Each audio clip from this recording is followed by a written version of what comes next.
Olá, hoje é segunda-feira, 14 de dezembro de 2020. A Comissão de Relações Exteriores abriu o esforço concentrado semipresencial do Senado esta semana, com sabatinas e votação de embaixadores.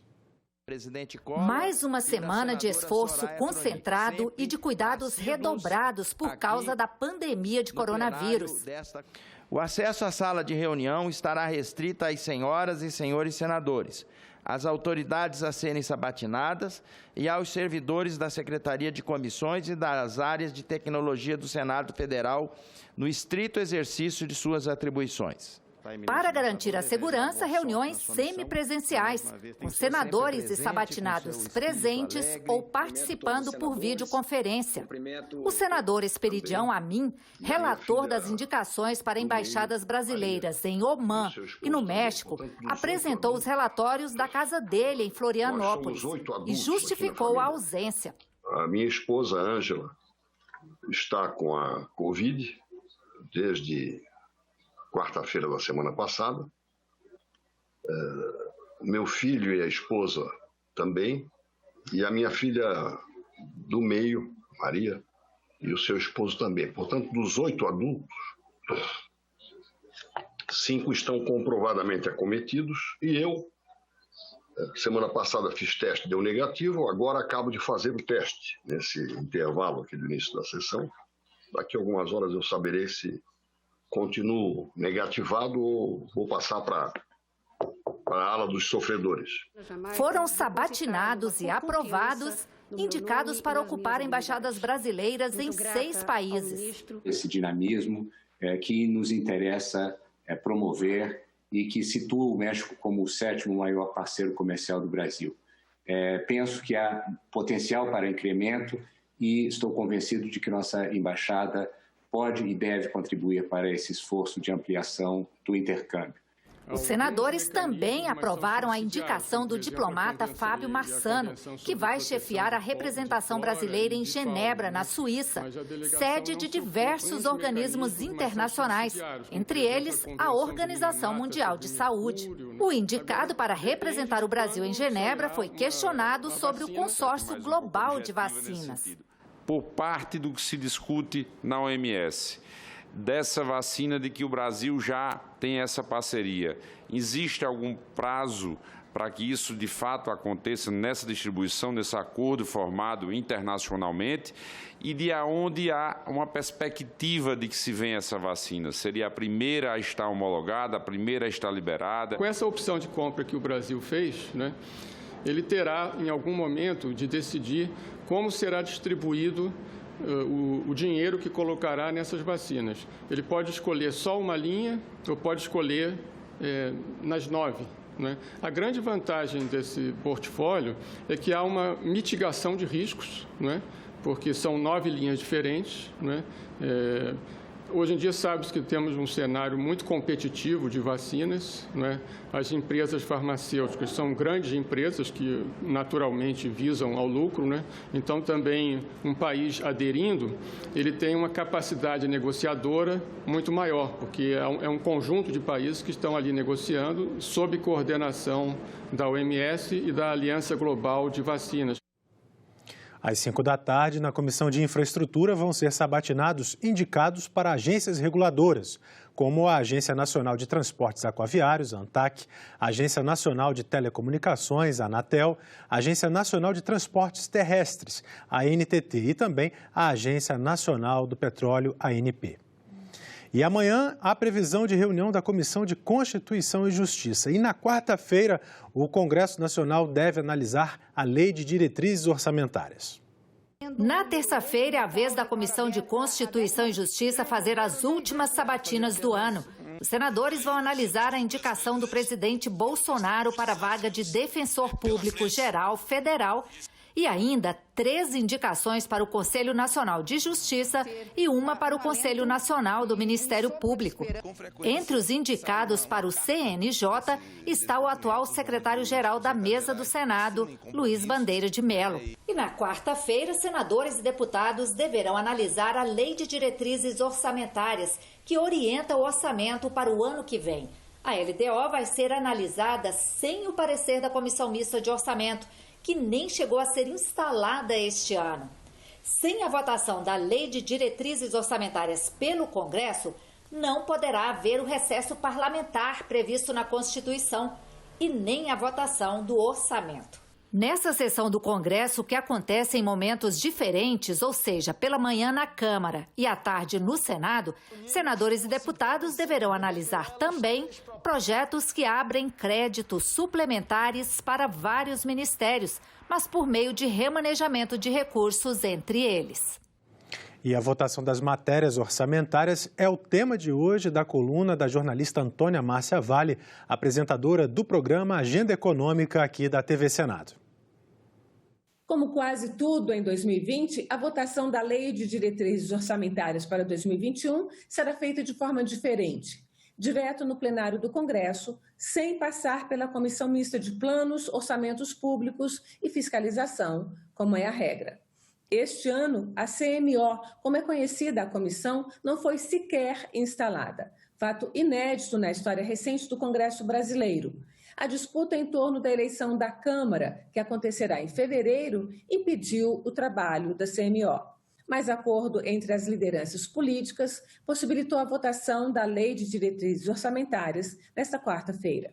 Até sexta-feira passada foram apresentadas 2.205 propostas de emenda à LDO. O relatório final da proposta apresentada pelo governo em abril, mais as emendas do Congresso, deverá ser entregue a deputados e senadores até amanhã desta terça-feira, para que todos possam avaliar antes da sessão de quarta.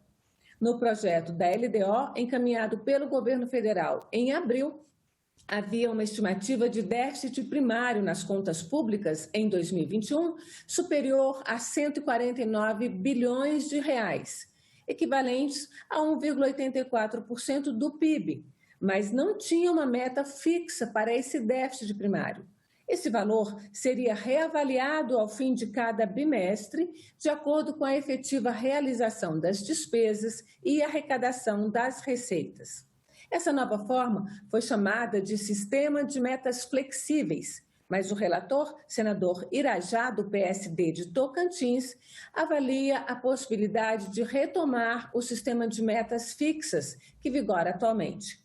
A expectativa do governo, em abril, era de crescimento real da economia na faixa de 3,3% do PIB em 2021.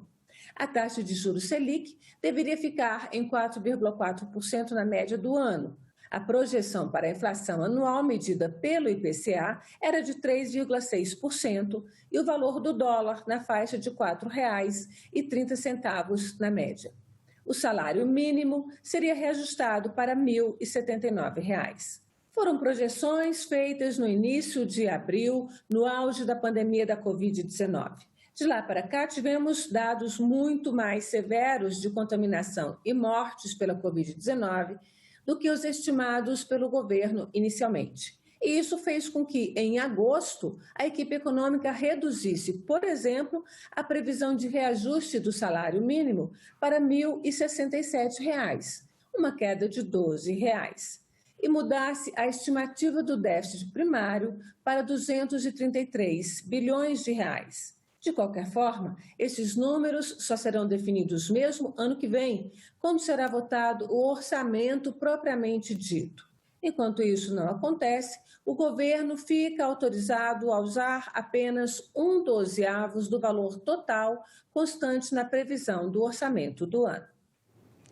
O ministro da Economia apresentou ao Congresso Nacional, na última sexta-feira, um balanço da situação fiscal do país neste ano de pandemia de Covid-19, dia em que foram contabilizadas quase 180 mil mortes em decorrência da infecção. Paulo Guedes falou em audiência pública remota aos senadores e deputados da comissão que acompanha as ações do governo federal para enfrentar a pandemia. De acordo com a prestação de contas, o país gastou 600 bilhões de reais nesse combate, 8,5% do produto interno bruto. E no saldo do ano, não houve perda de emprego. Nós estamos mais ou menos uns 10% a 12% acima da média dos países avançados e bastante acima dos países em desenvolvimento. Não é por menos que acreditamos que o Brasil vai chegar ao fim do ano perdendo 0 empregos formais. 0. O natural seria nós perdemos 1.200.000, 1.300.000 empregos. Efetivamente, perdemos 1.200.000 empregos em 2 ou 3 meses. Só que nós criamos de novo mais 1 milhão de empregos novos, em 4 meses seguidos. O ministro explicou que parte dos gastos foi para socorrer estados e municípios, microempresários e para o programa de manutenção de empregos, mas destacou que a maior despesa foi com o auxílio emergencial do governo, 321 bilhões de reais. Justamente para salvar vidas dos invisíveis. Os 26 milhões de brasileiros que já recebiam o sistema de assistência social, eram programas como Bolsa Família, Seguro Defesa, os desprotegidos, os que estavam recebendo assistência social, e de outro lado os desprotegidos, os invisíveis, que nós nem tínhamos registrado, que eram 38 milhões de brasileiros. Agora chega ao fim, 31 de dezembro, o auxílio emergencial, embora a concessão em si termine dia 31 de dezembro, há ainda 1 mês e meio a 2 meses de cobertura. Então, tem gente que 31 de dezembro está credenciado a receber, mas recebe 30 dias depois, 40 dias depois, de acordo com o cronograma de pagamentos que a Caixa estabeleceu. E falou que existem ainda outras possibilidades de ajuda financeira dentro dos limites orçamentários da União. Nós temos capacidade de antecipar benefícios, temos capacidade de diferir arrecadações, nós temos várias ferramentas que nos vão permitir calibrar essa aterrissagem da economia ali na frente. Parlamentares questionaram o ministro sobre a viabilidade financeira quanto à compra de uma vacina contra a Covid-19. Se existe essa vacina, nós temos que buscar onde tiver. E não vai ser por falta de recursos que nós vamos deixar de cumprir essa obrigação nossa. Se em vez de 600 forem 620 bilhões, para que todos os brasileiros tenham essa aspiração atendida em algum ponto aí na frente, é claro que é algo que tem que estar na nossa pauta e certamente está. É a última audiência pública com convidados da nossa comissão. E a nossa comissão encerra os seus trabalhos no dia 31 desse mês. Mas semana que vem, o nosso relator e subrelatores estarão fechando o relatório final do nosso trabalho durante o ano. Estamos no Dezembro Vermelho, o mês que acontece a campanha de prevenção à AIDS e outras doenças sexualmente transmissíveis. Apesar dos avanços no tratamento e da diminuição no número de casos, a estimativa é de que pode chegar a 1 milhão o total de infectados com o HIV no Brasil. Em uma série de 3 reportagens, nossa equipe de jornalismo mostra como vivem os soropositivos no país, quais os avanços da ciência na busca pela cura e como o Brasil se destacou no combate à doença. Acompanhe agora a primeira reportagem da série. Já são quase 40 anos desde o surgimento do primeiro caso no Brasil em 1982. Nessa época, como quase nada se sabia sobre o HIV e a AIDS, o que mais havia eram desinformação e preconceito. Viram que eu tinha HIV e aí começaram aquela coisa de como é que eu faço? Eu divido o mesmo prédio que ela. Será que eu não vou pegar no elevador? Será que eu não... Então, no uso coletivo da piscina, então eu tive que lidar com uma situação parecida há bem pouco tempo atrás. Mas o tempo não para.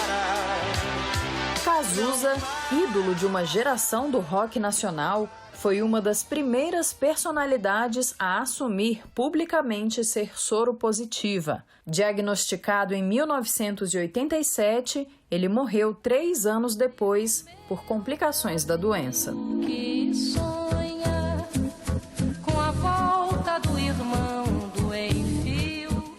O sociólogo e ativista dos direitos humanos Herbert de Souza, o Betinho, foi mais uma vítima da AIDS, infectado em uma das transfusões de sangue que fazia por causa da hemofilia. 2 dos seus irmãos Enfio e Chico Mário também morreram em consequência da doença. 38 milhões de pessoas no mundo vivem hoje com HIV. No Brasil, são cerca de 886 mil.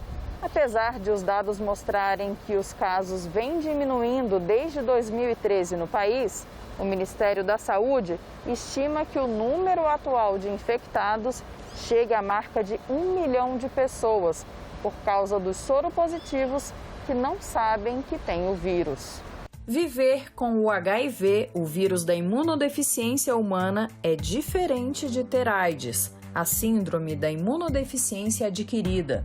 O HIV é um vírus que se espalha pelo corpo e afeta células específicas do sistema imunológico, responsáveis pela defesa do organismo. É no estágio mais avançado da doença que surge a AIDS, quando o paciente está mais vulnerável a desenvolver outras infecções oportunistas, como a tuberculose e a pneumonia. Desde que o HIV chegou ao país, o Brasil adotou medidas de prevenção e tratamento que o tornaram referência mundial no combate à AIDS, como o embate com os laboratórios para reduzir o preço dos medicamentos e a distribuição gratuita dos antirretrovirais na rede pública de saúde. O Brasil, em particular, sempre teve um papel fundamental e uma atitude altamente avançada no enfrentamento à AIDS. Seja com ações de prevenção, seja com a garantia do acesso universal às pessoas aos medicamentos mais avançados que foram surgindo, seja no combate permanente à discriminação e aos preconceitos que foram gerados por uma visão equivocada na avaliação do que essa doença representa. Agora, os cientistas brasileiros avançam em busca da cura para a doença. E nós ficamos por aqui. Você pode rever as reportagens desta edição na nossa página na internet. Acesse senado.leg.br/tv. Muito obrigado pela sua companhia e até a próxima.